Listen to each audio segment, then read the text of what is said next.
श्रोता मित्र, यहाँ प्रस्तुत है भगवान शिव का 12 ज्योतिर्लिंग में से तीसरा ज्योतिर्लिंग महाकालेश्वर की संपूर्ण पौराणिक कथा और आज के समय में मंदिर दर्शन का मार्ग और विशेष जानकारी।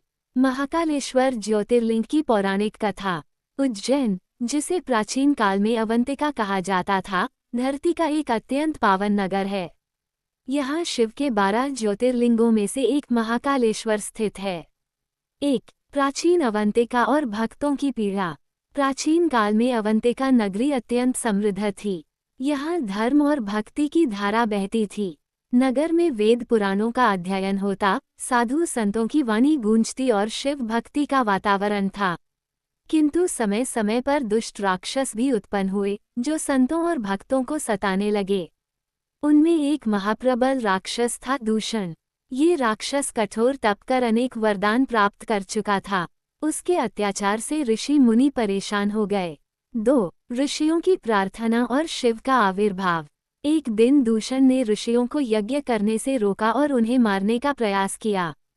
तब सभी संतों ने भगवान शिव का ध्यान किया और हृदय से प्रार्थना की, हे महादेव, हमारे रक्षक बनो, धर्म की रक्षा करो। भक्तों की पुकार सुनकर भगवान शिव प्रकट हुए। उन्होंने प्रचंड गर्जना की और दूषण राक्षस का संहार कर दिया। 3. महाभारत और महाकालेश्वर। महाकालेश्वर ज्योतिर्लिंग उज्जैन में अनादिकाल से पूजित रहा है।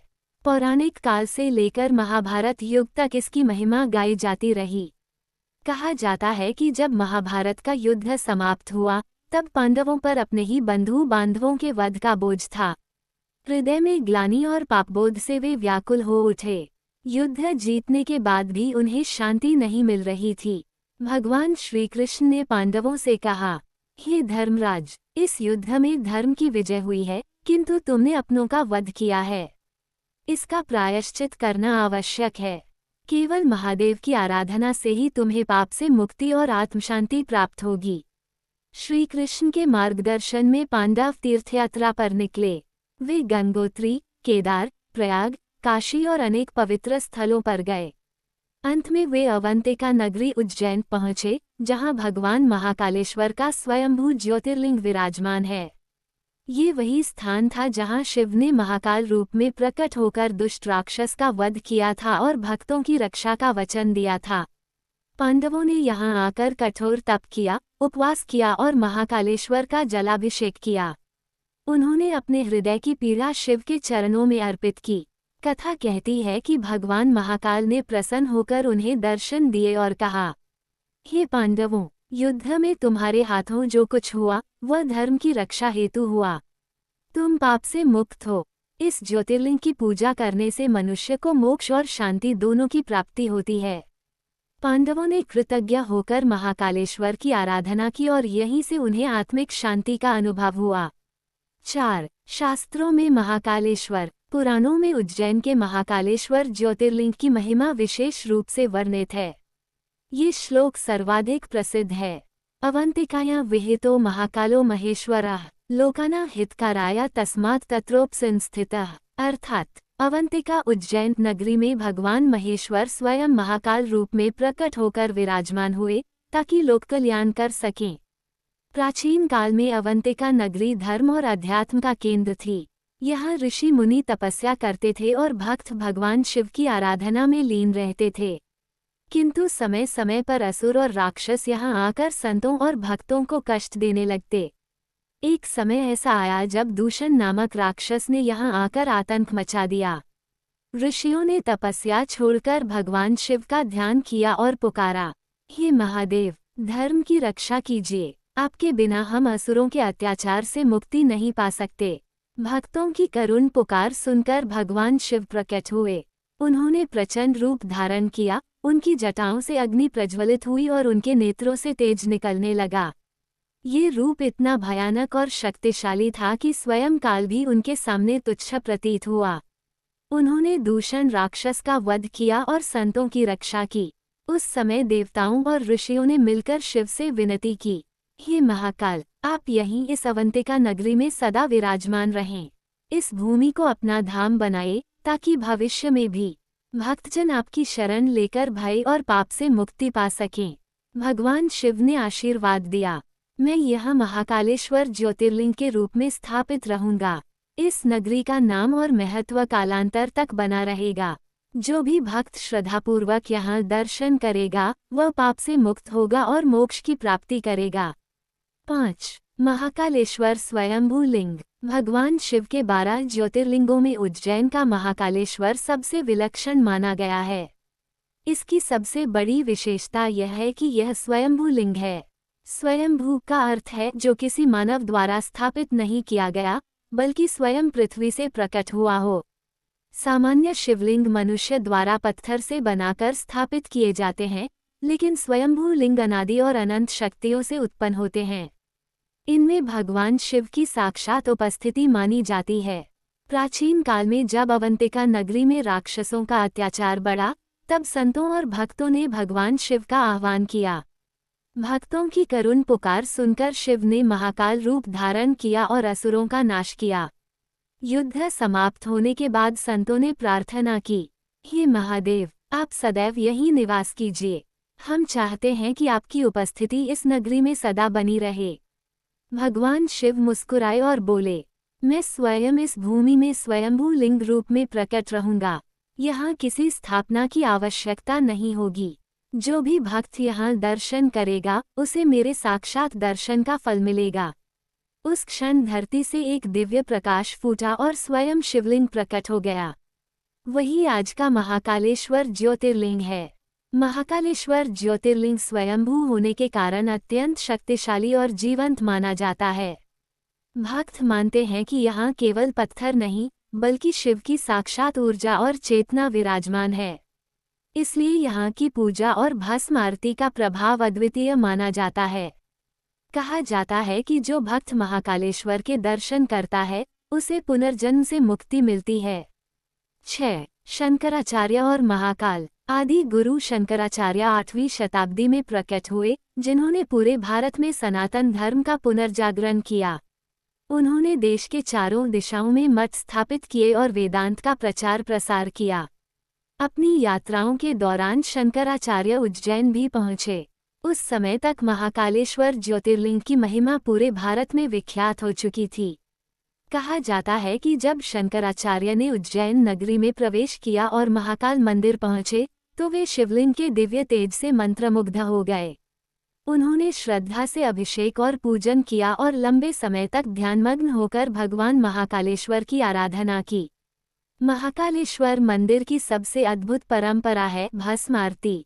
प्राचीन समय से यह परंपरा रही है कि भस्म से शिव की आरती की जाती है, जो जीवन और मृत्यु दोनों पर महाकाल की सत्ता का प्रतीक है। आदि शंकराचार्य ने स्वयं इस भस्म आरती को देखा और उसकी महिमा का वर्णन अपने ग्रंथों और यात्रा वृत्तांतों में किया। उन्होंने कहा, महाकाल की भस्म आरती केवल पूजा नहीं, बल्कि जीवन के क्षणभंगुर सत्य और शिव की अमर सत्ता का बोध कराती है। 7. भस्म आरती की परंपरा। महाकालेश्वर ज्योतिर्लिंग की सबसे अनोखी और रहस्यमयी परंपरा है भस्म आरती। यह आरती प्रतिदिन प्रातः 4 बजे संपन्न होती है और पूरे विश्व में अद्वितीय मानी जाती है। प्राचीन काल से ही यह परंपरा चली आ रही है कि भगवान महाकालेश्वर को प्रातःकाल चिता की भस्म से स्नान कराया जाता है। भक्त मानते हैं कि महाकाल ही ऐसे देवता हैं जो मृत्यु के पार भी विराजमान हैं। जब सभी देवता जीवन प्रदान करते हैं, तब महाकालेश्वर स्वयं मृत्यु के स्वामी और काल के भी काल हैं। इसलिए उनकी आरती अग्नि से उत्पन्न भस्म से होती है, जो ये संदेश देती है, जीवन क्षणभंगुर है, अंततः सब भस्म हो जाता है, लेकिन शिव की सत्ता शाश्वत है। भस्म आरती का सीधा संबंध भगवान शिव के उस स्वरूप से है जो शमशान में विराजमान रहते हैं। कहते हैं, जब शिव तांडव करते हैं तो उनके शरीर पर भस्म ही उनका आभूषण बनती है। भस्म यहाँ केवल मृत्यु का प्रतीक नहीं, बल्कि यह भी दर्शाती है कि मृत्यु के बाद भी आत्मा अमर है और महाकाल की शरण में मोक्ष प्राप्त होता है। 8. समय समय पर विध्वंस और पुनर्निर्माण। महाकालेश्वर ज्योतिर्लिंग अनादिकाल से उज्जैन में विराजमान है। इसकी महिमा सुनकर दूर दूर से श्रद्धालु आते रहे हैं, लेकिन इतिहास गवाह है कि इस मंदिर को कई बार विपत्तियों और आक्रमणों का सामना करना पड़ा। 12वीं शताब्दी का विध्वंस। कहते हैं 12वीं शताब्दी में जब दिल्ली सल्तनत का विस्तार हो रहा था, तब आक्रमणकारी शासकों की दृष्टि उज्जैन पर पड़ी। उस समय इल्तुतमिश ने यहाँ हमला किया और महाकालेश्वर मंदिर को ध्वस्त कर दिया। मंदिर की संरचना तोड़ दी गई और कई मूर्तियों को क्षति पहुंची। हालांकि शिवलिंग स्वयंभू होने के कारण कभी नष्ट नहीं हुआ। भक्तों का विश्वास और श्रद्धा भी अडिग रही। पुनर्निर्माण का आरंभ। समय बीतता गया और जैसे ही भारत में भक्ति और धर्म का पुनर्जागरण हुआ, मराठाओं ने इस धरोहर को पुनर्जीवित करने का संकल्प लिया। मराठा पेशवाओं ने मंदिर के पुनर्निर्माण की योजना बनाई। बाद में होलकर राजवंश ने इस कार्य को आगे बढ़ाया और मंदिर को भव्य रूप देने में सहयोग किया। सिंधिया राजाओं ने भी इसमें योगदान किया और मंदिर को नई आभा प्रदान की। वर्तमान स्वरूप। आज जो महाकालेश्वर मंदिर हम देखते हैं, वह मराठा, होलकर और सिंधिया शासकों के पुनर्निर्माण और संरक्षण का परिणाम है। मंदिर की वास्तुकला मराठा और प्राचीन भारतीय शैली का अद्भुत मिश्रण है। 9. आज का महाकालेश्वर। महाकालेश्वर ज्योतिर्लिंग सदियों से श्रद्धा और विश्वास का प्रतीक रहा है। इतिहास में चाहे कितने भी उतार चढ़ाव आए हों, आज यह मंदिर और भी भव्य स्वरूप में पूरी दुनिया में प्रसिद्ध है। वर्तमान स्वरूप। उज्जैन के हृदय में स्थित यह मंदिर अब एक विशाल धार्मिक परिसर है। यहाँ महाकालेश्वर का स्वयंभू शिवलिंग गर्भगृह में विराजमान है। मंदिर की वास्तुकला में प्राचीन भारतीय शिल्प और मराठा कालीन सौंदर्य का अद्भुत संगम दिखाई देता है। विश्व प्रसिद्ध भक्ति केंद्र। आज महाकालेश्वर मंदिर केवल भारत में ही नहीं, बल्कि पूरे विश्व में आस्था का प्रमुख केंद्र है। हर साल लाखों श्रद्धालु देश विदेश से यहाँ पहुँचते हैं। विशेषकर सावन मास, शिवरात्रि और नागपंचमी पर यहाँ भक्तों का सागर उमड़ पड़ता है। भस्म आरती की ख्याति। मंदिर की भस्म आरती विश्वभर में प्रसिद्ध है। सुबह 4 बजे होने वाली यह आरती केवल पूजा नहीं, बल्कि मृत्यु पर विजय और आत्मा की अमरता का संदेश देती है। देश विदेश से आए भक्त इस अद्वितीय आरती को देखने के लिए बुकिंग कराते हैं। आध्यात्मिक महत्व।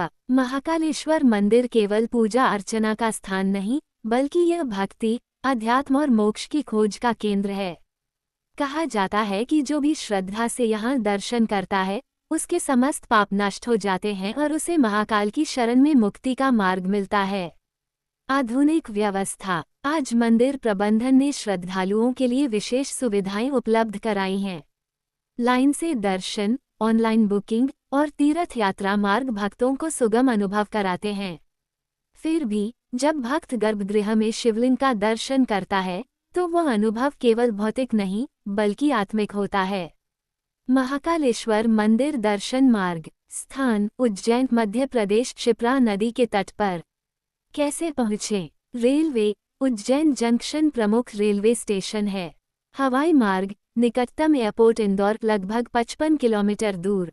इंदौर से बस टैक्सी से उज्जैन पहुंचा जा सकता है। सड़क मार्ग। उज्जैन मध्य प्रदेश के प्रमुख शहरों से सीधा जुड़ा है। मंदिर दर्शन का समय प्रातः 4 बजे से रात्रि 11 बजे तक।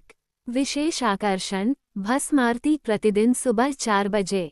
आरती में शामिल होने के लिए ऑनलाइन या ऑफलाइन बुकिंग करनी होती है। दर्शन की प्रक्रिया। मंदिर परिसर में प्रवेश के पहले स्नान कर शुद्ध वस्त्र धारण करना आवश्यक है।